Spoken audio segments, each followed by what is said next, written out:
Voy a aprovechar ahora que estamos solos para hablar de algo siniestro también, que son los huesos de Voltaire. Atención, porque es un tema un poco macabro, todavía más macabro que el anterior.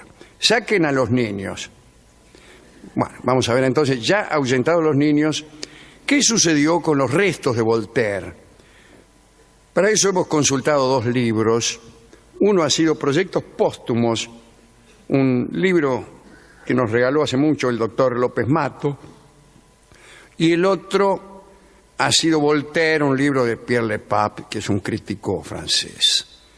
En abril de 1791, en plena revolución, la Asamblea Constituyente decidió dar sepultura a los hombres que habían participado de algún modo en la caída de la monarquía y hacerlo en un lugar más o menos solemne. Para eso se eligió como panteón oficial la iglesia de Santa Genoveva y el primer santo laico fue Mirabeau, el político.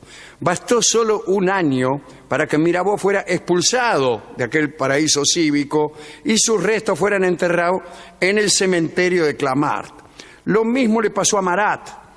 A un año de su muerte fue desalojado del panteón que había ayudado a inventar. Es decir, que los vaivenes políticos en París, en aquella época, en Francia, también movilizaban a los muertos. Podías caer en desgracia incluso después de muerto. Pasados estos inconvenientes iniciales, habitar el panteón fue el mayor honor con el que el pueblo veneró a sus muertos ilustres. Hasta allí llegaron Víctor Hugo, Rousseau, Émile Zola, Jean Jaurès, Voltaire, entre otros muchos. Pero la llegada hasta allí de Voltaire fue escandalosa. Vamos a ver qué es lo que sucedió. Después de su peregrinar por cárceles, exilios, el prestigio de Voltaire crecía cuanto más se lo prohibía y su influencia aumentaba cuanto más se lo perseguía. Allá, a sus 66 años, Voltaire decidió asentarse en Ferney, a pocos kilómetros de la frontera suiza, todavía con la monarquía vigente, ¿no? Allí pensó, si estoy cerca de la frontera suiza, si llego a caer mal a las autoridades y mis nuevos libros les caen gruesos, puedo abandonar Francia tranquilamente en menos que un gallo canta. Pero Voltaire ya no estaba para acrobacias políticas y dicen que allí en Ferney escribió poco y se dedicó a envejecer. Voltaire no solo era enemigo de la monarquía, sino también de la Iglesia. Se miraba con muchísima desconfianza con la Iglesia. Voltaire tenía mucho cuidado en escribir sin ofender. Eludía el insulto de tal modo que resultaba todavía más ofensivo que el insulto. Y resultaba ofensivo que no había manera de hacer caer sobre él el peso de la ley, porque se arreglaba para no decir las cosas y para sugerirlas con mayor fuerza que si las dijera. El caso que ahí los tenemos, cerca de la frontera suiza. Ya en 1778, a los 84 años, viajó a París Voltaire. Se enfermó y se murió el 30 de mayo de ese año en París, en la casa de un amigo suyo, el marqués de la Villette, que de pronto se encontró con un problema. Aunque Voltaire había irritado mucho a las autoridades eclesiásticas, quería y había pedido que se le diera sepultura cristiana. Poco antes de morir, había dicho que no eran tiempos para hacerse enemigos, ¿no? En alusión a los miembros de la Iglesia. El problema era que el marqués de la Villette no sabía de qué modo cumplir con el deseo de Voltaire, porque si bien no había sido excomulgado oficialmente, el obispo de París había firmado y había jurado que no iba a permitir el entierro de Voltaire en Camposanto. Entonces este amigo de Voltaire y algunos familiares trataron de cambiar esa disposición del obispo. Lo fueron a ver, lo chamullaron, pero todo fue en vano. Entonces los amigos de Voltaire, sin decir que se había muerto, decidieron regresar con el cuerpo a Ferney, donde ya tenían todo preparado. Y decidieron enterrarlo antes de que la Iglesia lo impidiera. Entonces subieron al muerto en un carruaje, lo sentaron entre almohadones como si estuviera vivo. Incluso los admiradores de Voltaire, que solían agolparse en la puerta de la casa del marqués de la Villette, creyeron que Voltaire regresaba a su hogar. Lo deben haber visto un poco desmejorado, eso sí, pero en realidad Voltaire ni siquiera partía entero.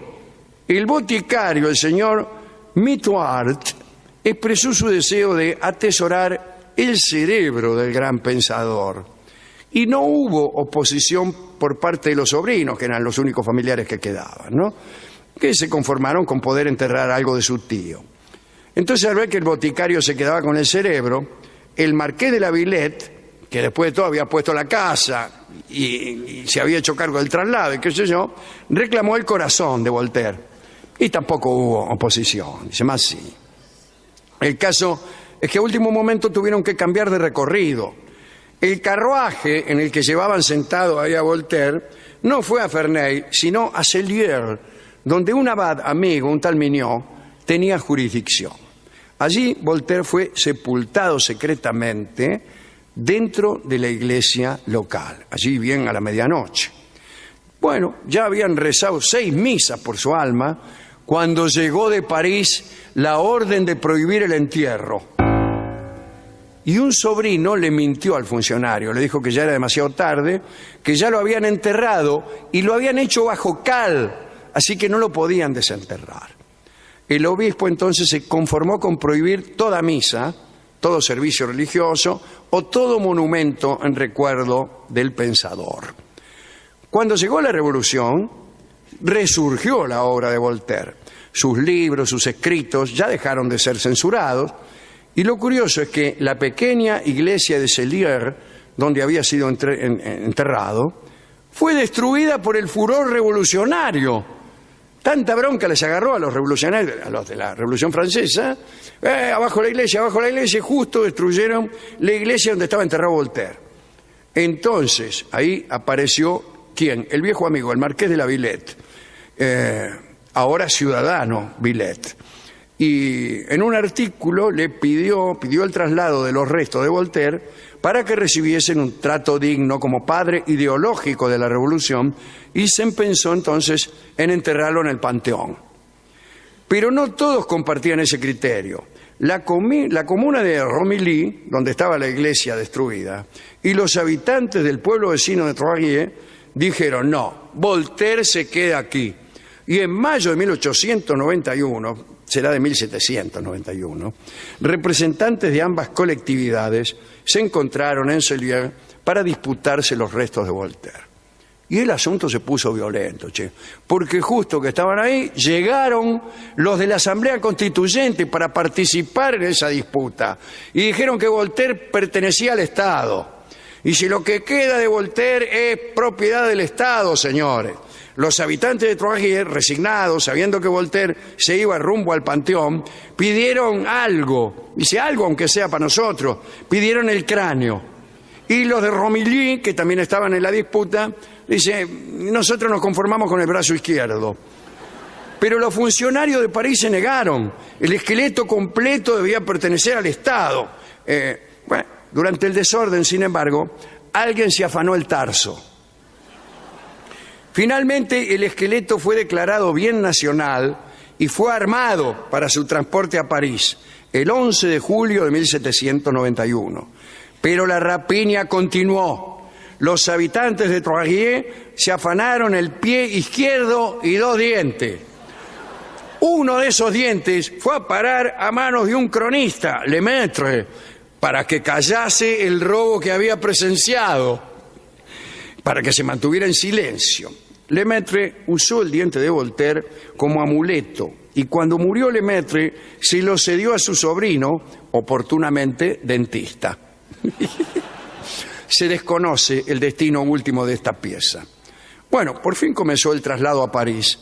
La noche previa a su viaje definitivo al Panteón, el cuerpo de Voltaire descansó en lo que quedaba de la Bastilla, donde alguna vez había estado el mismo Voltaire prisionero. Y fue ahí en la Bastilla donde él cambió su nombre, Voltaire cambió su nombre, de Arouet, por el de Voltaire. Jean-Marie Arouet por el de Voltaire, que era uno de 40 sobrenombres, ¿no? Ya en el Panteón lo pusieron a Voltaire cerca de Descartes y de Rousseau. Sobre el cerebro de Voltaire, que como hemos dicho quedó en poder del boticario, poco se puede decir. El boticario se lo dejó a su hijo cuando murió. El hijo trató de donarlo al gobierno, pero no le daban bolilla. Finalmente, el cerebro fue heredado por un empleado del boticario. Al morir este empleado, los bienes fueron rematados, pero el cerebro no se encontró. Ya en 1875 nadie tenía idea de dónde había ido a parar. Las aventuras póstumas del corazón fueron diferentes. El marqués de la Villette había comprado la propiedad de Voltaire en Ferney y la convirtió en un centro de adoración de su amigo. Y ahí colocó el corazón sobre una columna en el dormitorio que una vez había ocupado Voltaire. Pero vino a suceder que el marqués se empobreció y tuvo que alquilar la propiedad con corazón y todo a un inglés. Finalmente, Villette decidió llevarse el corazón a su casa en París. Cuando murió Villette, su esposa conservó el corazón. Usaba la reliquia para proteger a sacerdotes que huían de los excesos revolucionarios, según se dice.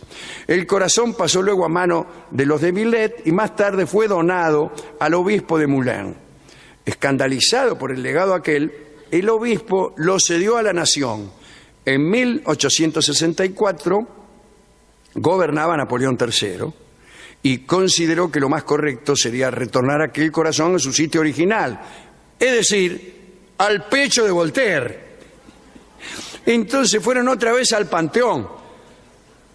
Fueron al Panteón donde estaba el esqueleto de Voltaire a ponerle el corazón que había vuelto al Estado también, después de dar toda una vuelta. Cuando fueron a buscar los restos de Voltaire, descubrieron consternados que no estaban allí ni en ninguna otra parte del Panteón. Y también faltaba Rousseau. En 1864, casi 100 años después, gobernaba Napoleón III. Bueno, indignación general. Los diarios decían: si este gobierno es incapaz de cuidar los restos de los grandes hombres, ¿qué queda para nosotros? Bueno, Napoleón III ordenó la investigación policial y se descubrió esto. Cuando cayó Napoleón Bonaparte, es decir, mucho antes, 50 años antes, en 1815, un grupo de fanáticos monárquicos decidió limpiar el panteón de todos los impíos. Los huesos de Voltaire y de Rousseau fueron quemados con cal viva y nadie sabe dónde se arrojaron las cenizas. Napoleón III, que solo había podido guardar el corazón, lo instaló entonces en la Biblioteca Nacional, pero se extravió entre cajas y biblioratos y recién lo encontraron en 1924. Lo depositaron al pie de la estatua de Voltaire y de allí no volvió a moverse. Y es lo único que queda del pobre Voltaire.